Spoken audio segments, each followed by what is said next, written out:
మన పూర్ణిమలో కళ్యాణం కమనీయం సేల్స్ ప్రతి 15,000 రూపాయల కొనుగోలుపై కంచి కాటన్ శారీ ఉచితం.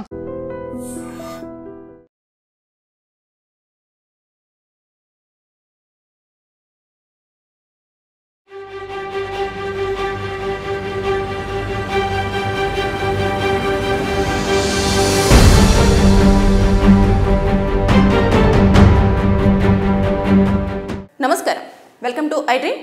నేను మీ సంగీత. ఏదైతే భార్యలకు ఇచ్చే భరణం విషయంలో సుప్రీంకోర్టు రీసెంట్గా ఒక కీలకమైన వ్యాఖ్యలు చేసింది. అది కూడా భర్తకు ఫేవర్గా ఒక స్టేట్మెంట్ని ఇస్తూ అదేంటి అనేది దాంట్లో కొన్ని గైడ్లైన్స్ కూడా రిలీజ్ చేయడం జరిగింది. అవేంటిది అనేది మనం ఒక్కసారి ఈ వీడియోలో తెలుసుకునే ప్రయత్నం చేద్దాం. ఎప్పుడైతే భార్యలు మెయింటెనెన్స్ కావాలి అంటూ భర్తలను వేధిస్తున్నారు అని చెప్పేసి చాలా వరకు కోర్టులో కేసులు ఫైల్ అవ్వడం అనేది మనం చూస్తూ ఉన్నాము.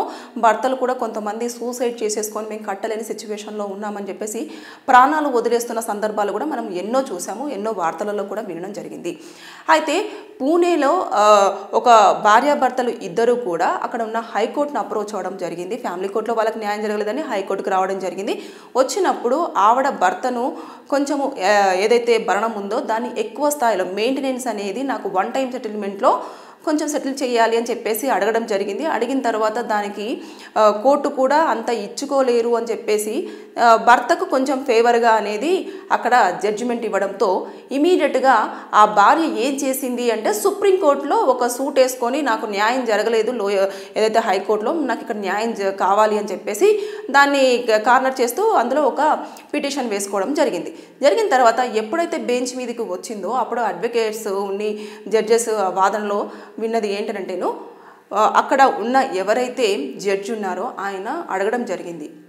ఇతనికి ఆల్రెడీ ఈ భర్తకు ఫస్ట్ మ్యారేజ్ అయిపోయింది.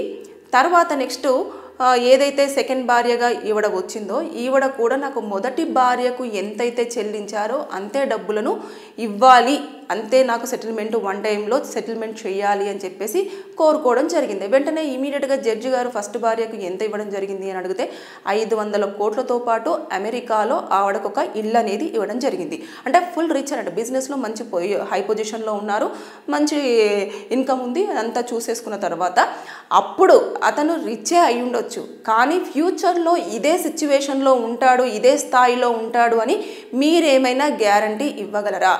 ఇప్పుడు మీరు 500 కోట్లు అడుగుతున్నారు, దాంతోపాటు ఒక ఇల్లు కూడా మొదటి భార్యకి ఏదైతే ఇచ్చారో దాన్నే ఇక్కడ మీరు అడగడం జరుగుతుంది. సరే, ఆవిడకు విడాకులు ఇచ్చారు, ఆవిడ ఏదో కొన్ని కారణాల వల్ల వెళ్ళిపోయింది, మీ కారణాల వల్ల మీరు కూడా విడిపోవాలనుకుంటున్నారు, కానీ ఇంత మెయింటెనెన్స్ అనేది అడగడం చాలా కరెక్ట్ పద్ధతి కాదు అని చెప్పింది. మీరు ఒకవేళ భర్త ఇప్పుడున్న స్థాయి కంటే ఎక్కువ స్థాయికి వెళ్తే అప్పుడు మళ్ళీ వచ్చి మీరు మెయింటెనెన్స్ ఏ విధంగానైతే పిటిషన్ వేస్తారో అదేవిధంగా భర్తలను ఆర్థిక పరిస్థితిని కూడా మీరు దృష్టిలో పెట్టుకొని మీరు మెయింటెనెన్స్ అనేది అడగాలి అని చెప్పేసి సూచించడం జరిగింది. అయితే అంటే కొన్నిసార్లు ఏమవుతుంది అని అంటే భర్తలు ఇప్పుడు ఒక పొజిషన్లో ఉంటారు, మంచి అతను బిజినెస్లో ఉన్నాడు, అదేంటిది భార్యకు మొదటి భార్యను వద్దనుకున్నప్పుడు ఆవిడకు సెటిల్మెంట్గా కొన్ని డబ్బులు ఇవ్వడం జరిగింది, అంతా అయిపోయింది. సెకండ్ భార్యను చేసుకున్న తర్వాత ఆ వ్యక్తి మళ్ళీ కొన్ని కారణాల వల్ల వారికి వచ్చిన మిస్అండర్స్టాండింగ్స్ వల్ల విడిపోవాలి అనుకుంటున్నప్పుడు మొదటి భార్యకు ఎంతైతే ఇచ్చారో అంతే అలుమనీ ఇవ్వాలి అంటే అతని వల్ల సాధ్యం అవ్వచ్చు, అవ్వకపోవచ్చు. అదే సిచ్యువేషన్ ఇప్పుడు ఉన్నది లేనిది అని మనకు తెలియదు. అతను ఎంత ఇచ్చుకోలేను అన్న సిచ్యువేషన్లో ఉన్నప్పుడు అతని బిజినెస్ స్టేటస్ ఎలా ఉందో, మరి ముందున్న లాభాలు ఉన్నాయో లేదో అని చెప్పేసి అవన్నీ కూడా మీరు పరిశీలనలోకి తీసుకోవాలి. లేకపోతే ఖచ్చితంగా ఫ్యూచర్లో అబ్బాయి అంటే మగవారు అనే వారు కనిపించకుండా పోయే ఛాన్సెస్ ఉన్నాయి అని చెప్పేసి సుప్రీంకోర్టు జడ్జి గారు ఒక స్టేట్మెంట్ ఇవ్వడం జరిగింది. అంటే ఇది ఎంత దారుణమైన స్టేట్మెంట్ చూడండి. ఇంకా ఫ్యూచర్లో అసలు అబ్బాయిలు కనిపించరు అనేసాడు ఆయన. ఈ విషయంలో ఎక్కువగా కొన్ని కేసులను కూడా ఉదాహరణగా కూడా మాట్లాడుకోవడం జరిగింది. అవేంటంటే రీసెంట్గా మనం చూసేస్తే సుభాష్ అతుల్ కానివ్వండి, వివేక్ కానివ్వండి, వీళ్ళందరూ కూడా మెయింటెనెన్స్ ఇవ్వలేక కోర్టులలో మేము ఇబ్బంది పడుతున్నాము, ఎంత చెప్పినా కూడా మా వాదనలు వినిపించుకోవట్లేదు అని చెప్పేసి వారు మేము కట్టలేని సిచ్యువేషన్లో ఉన్నాము అని చెప్పేసి వారంతటా వాడే సూసైడ్ చేసేసుకొని చనిపోయిన ఎన్నో కేసులు మనం చూసాము కూడా. ఇప్పుడు అలాంటివన్నీ జరగకుండా ఉండాలి అంటే భర్త యొక్క ఆర్థిక పరిస్థితిని మీరు దృష్టిలో పెట్టుకోవాలి. మీకు అడిగే రైట్స్ ఉన్నాయి, కానీ దానికంటూ ఒక లిమిట్ అనేది ఉండాలి అని చెప్పేసి సుప్రీంకోర్టు చాలా స్పష్టంగా దాంట్లో క్లియర్గా మెన్షన్ చేయడం జరిగింది. ఏదేమైనా సరే కానీ హైకోర్టు ఏదైతే ఇచ్చిందో దానిని మాత్రమే నేను సమర్థించగలను అన్నట్టుగా అంత ఇచ్చుకోలేరు. ఒకవేళ ఫ్యూచర్లో అతను గనక ఇదే ఆర్థిక పరిస్థితిలో ఉంటే ఓకే, ఒకవేళ లేని పక్షంలో మీ నుంచి ఎలాంటి సపోర్ట్ అందుతుందో నాకు అది చెప్పాలి అని చెప్పేసి జడ్జి గారు ఆ భార్యను అడగడం జరిగింది. లేదు అనుకుంటే మీరు ఇంకా ఎట్టి పరిస్థితుల్లో కూడా మళ్ళీ తను మంచి పొజిషన్లోకి వెళ్ళినా సరే మళ్ళీ మెయింటెనెన్స్ వచ్చి మీరు వేసుకోకూడదు అని చెప్పేసి కూడా చెప్పడం జరిగింది. ఇన్నిటిని మాట్లాడుతూ ఆయన ఇలా ఇచ్చారు. కానీ నాకు ఈ జడ్జిమెంట్లో ఈ గైడ్లైన్స్లో నాకు ఒక పదం ఏంటంటేను, ఇక ఫ్యూచర్లో ఆడవారి టార్చర్ వల్ల, అమ్మాయిలు అడుగుతున్న మెయింటెనెన్స్ వల్ల ఇంకా మగవారు పెళ్ళిళ్ళు చేసుకోరు. ఒకవేళ చేసుకున్నా కూడా వారితో కలిసి ఉండలేరు. ఉన్నా కూడా రేపటి రోజుల్లో మనం వారిని చూడలేము. ఇంకా మగ జాతే అంతరించిపోయే అవకాశాలు ఉన్నాయి అని చెప్పేసి ఇచ్చిన స్టేట్మెంట్ అనేది నాకు కొంచెం బాధాకరం అనిపించింది. అంటే ఒక జడ్జి అయ్యుండి అలా చెప్పడము అంటే అమ్మాయిలు ఎంత ఇబ్బంది పడుతున్నారు అంటే వాళ్ళ శక్తికి మించి మెయింటెనెన్స్ అనేది అడగడం జరుగుతుంది అనేది కోర్టులు కూడా పాయింట్అవుట్ చేస్తున్నాయి.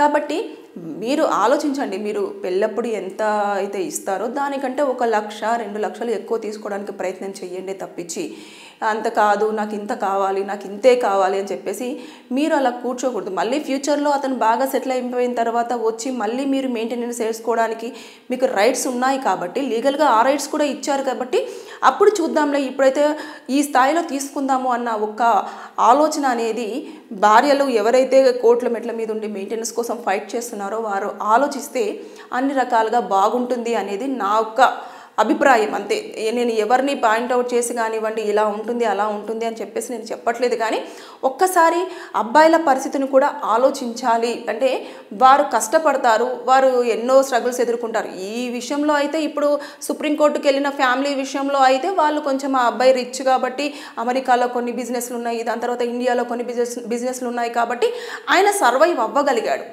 500 కోట్లు ఒక ఇల్లు అంటే నాట్ ఏ జోక్. అతను ఎంత స్ట్రగుల్ అయ్యి బిజినెస్లో ఎంత ఒడిదుడుకులు ఎదుర్కొంటే అంత స్థాయికి వచ్చి ఉంటాడు. అంత స్థాయి నుంచి ఒకేసారి అతను సంపాదించుకున్నదంతా కూడా ఏదో కొన్ని రోజులు ఉండి తర్వాత భార్య అనిపించుకొని వెళ్ళేటప్పుడు తీసుకువెళ్తూ ఉంటే ఫ్యూచర్లో అతని పరిస్థితి ఏంటి? అతను కూడా సర్వైవ్ అవ్వాలి కదా. అతను కూడా బిజినెస్లో నష్టాలు ఉంటాయి, లాభాలు ఉంటాయి, అన్నింటిని ఒడిదుడుకులను అన్నింటిని కూడా ఎదుర్కోవాల్సి ఉంటుంది. కాబట్టి ఎప్పుడైనా సరే మనం ఒక అమౌంట్, ఎవరైతే భార్యలు ఉంటారో అమౌంట్ అడిగేటప్పుడు ఆలోచించి వారి స్తోమతకు ఇంత ఇచ్చుకోగలరా లేదా అన్నది చూసిన తర్వాతనే అడగండి. ఎవరో చెప్పేస్తారు ఇంత అడిగితే వచ్చేసరికి కోర్టులు మనకి సపోర్ట్ చేస్తే ఆడవారికి ఫేవర్గా ఉంటాయి అంటే ఈ మధ్య కాలంలో 498A DVC కేసులలో ఫేవర్గా ఉండడం అనేది చాలా తక్కువ. ఎందుకంటే ఆ కేసులన్నీ కూడా ఫాల్స్ కేసులు అని చెప్పేసి కోర్టులో మొత్తం జడ్జిమెంట్ అంటే పూర్తి స్థాయిగా మొత్తం ఇయర్స్ గడిచిపోయిన తర్వాత ఫైనల్ హియరింగ్లో అనేది తేల్చడం జరుగుతుంది. కాబట్టి మెయింటెనెన్స్ అడిగేటప్పుడు కూడా ఒకసారి ఆలోచించి అడిగితే మీరు అడిగే విధానంలో కరెక్ట్గా ఉంది, ఓకే కొంచెం వాళ్ళు ఎఫర్ట్ పెట్టే అంతనే అడుగుతున్నారు అంటే మీకు ఇమీడియట్గా కోర్టు కూడా శాంక్షన్ చేసే అవకాశాలు ఉంటాయి. 1 టైం సెటిల్మెంట్ బెటర్.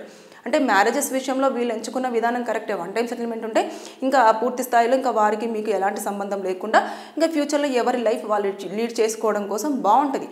కాకపోతే కొంతమంది మంత్లీ తీసుకుంటుంటారు. అది మాత్రం నేనైతే ఎప్పుడు కూడా ఎంకరేజ్ చేయను. దానివల్ల కూడా ప్రాబ్లమ్ ఫేస్ చేస్తూ ఉంటారు. ఎప్పుడు అతను అదే సిచ్యువేషన్లో ఉండడు, డేస్ అన్నీ మారిపోతూ ఉంటాయి. తర్వాత రోజులన్నీ ఈ రోజు ఉన్న రోజు రేపు ఉండకపోవచ్చు. అతను రేపు మంచి స్థాయిలో ఉండొచ్చు, లేదంటే ఇప్పుడున్న స్థాయి కంటే కూడా కొంచెము ఆర్థిక ఇబ్బందుల వల్ల కొంచెం తక్కువ స్థాయి కూడా రావచ్చు. ఇలాంటివన్నీ ఉంటాయి. కాబట్టి చూడండి, సుప్రీంకోర్టే స్వయంగా ఇలాంటి స్టేట్మెంట్ ఇచ్చింది అని అంటే ఎంత దారుణమైన సిచ్యువేషన్లో భర్తలు ఉన్నారు అనేది మనము ఈ ఒక్క విషయంలో తెలుసుకోవచ్చు.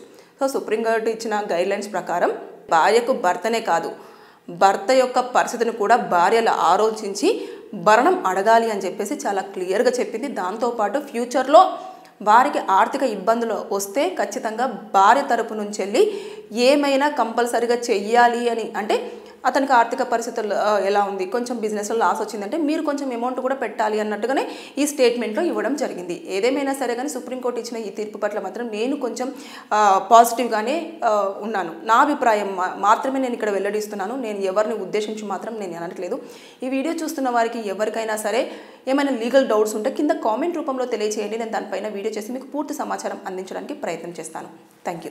And for more videos, Please subscribe to iDream. Please subscribe to iDream. Please subscribe iDream. And please subscribe to iDream. For more videos, subscribe to iDream. Please like, share and subscribe to the channel. Congratulations, iDream. Subscribe to iDream. Subscribe to iDream. so subscribe to iDream Media. iDream team andarki huge congratulations. Please subscribe iDream Media. Please subscribe to iDream. Subscribe iDream. Please subscribe to iDream. iDream అంటే నా కళల ఛానల్ను subscribe చేసుకున్న నోరు తిరుగుతలేదు, మీరైతే గంట గుర్తు కొట్టండి. For more such videos, please subscribe to iDream. Subscribe to iDream. Please subscribe to iDream. Please subscribe iDream Media. Please do subscribe to iDream. Please subscribe to iDream Media. For best entertainment and information, please subscribe iDream. And don't forget to subscribe to iDream.